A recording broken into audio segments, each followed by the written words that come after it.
নেওয়া যাবে না। তার থেকে হ্যালো, শুনতে পাচ্ছ এখন? তোমাদের যে প্রধান দাবিগুলো ছিল আমরা আগেই বলেছি যে আমরা মেনে নিয়েছি। তো তোমরা এরপরে আমি আজকে এসেছি তোমাদের সাথে দেখা করতে, তোমাদের কথা শুনতে। আমরা আজকে এখানে বসেছি তোমাদের যে দাবিগুলো নিয়ে, যে দাবিগুলো ছিল সেগুলো নিয়ে আমরা বিস্তারিত আলোচনা করেছি। কোম্পানি তোমাদেরকে দেখবে, কিন্তু তোমাদেরকেও কোম্পানিকে দেখতে হবে। কোম্পানি তোমাদেরকে দেখবে, তোমাদেরকেও কোম্পানিকে দেখতে হবে। তোমরা আমরা যেই ঘোষণাটা দিব এই অনুযায়ী তোমরা মেনে নিয়ে কাজে যোগদান করবে। আমাদেরকে কথা দাও। তোমাদের যে দাবিগুলো ছিল, তুমি ভাইয়া যদি কথা বলো আমি চলে যাই এখান থেকে। তুমি যদি কথা বলো আমি এখান থেকে চলে যাই।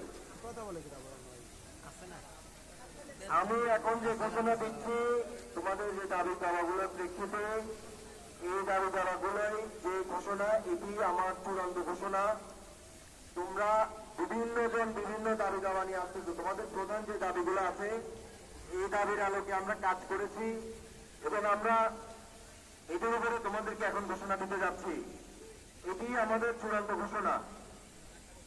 আমি তোমাদের কাছে দাবি নিয়ে বলছি, তোমরা কোম্পানিকে ভালোবাসো, তোমরা কোম্পানির জন্য কাজ করো। কোম্পানি তোমাদেরকে ছাড়া কোম্পানি চলবে না। তো তোমরা কোম্পানিকে আপন মনে করে, কোম্পানিকে নিজের মনে করে তোমরা আমাদের এই ঘোষণাগুলো মেনে নিবা। এবং আমি তোমাদেরকে কথা দিচ্ছি যে তোমাদের যে অন্যায় অবিচার বা তোমাদের যে কমপ্লেন গুলো ছিল এগুলোর অনেকে অনেক কথা আমাকে বলেছে। এখানে আমি নিজে যেমন ছিলাম বা তোমাদের সাথে দেখা করেছি, তোমরা অনেকে অনেক কথা আমাকে বলেছ। সবগুলা আমরা সুষ্ঠু তদন্ত করবো এবং এখানে কারোর উপর কোনো অন্যায় করা হবে না, কারোর উপর কোনো অবিচার করা হবে না। আমি তোমাদেরকে কথা দিলাম। এখন কোম্পানি যে অবস্থায় তোমাদের দাবিগুলো দিয়েছ এগুলো কোম্পানি রিভিউ করেছে।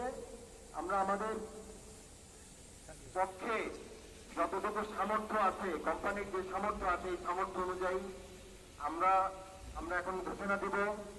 আমরা ম্যাক্সিমাম আমাদের পক্ষে পসিবল, আমাদের পক্ষে যেটা সম্ভব এটা আমরা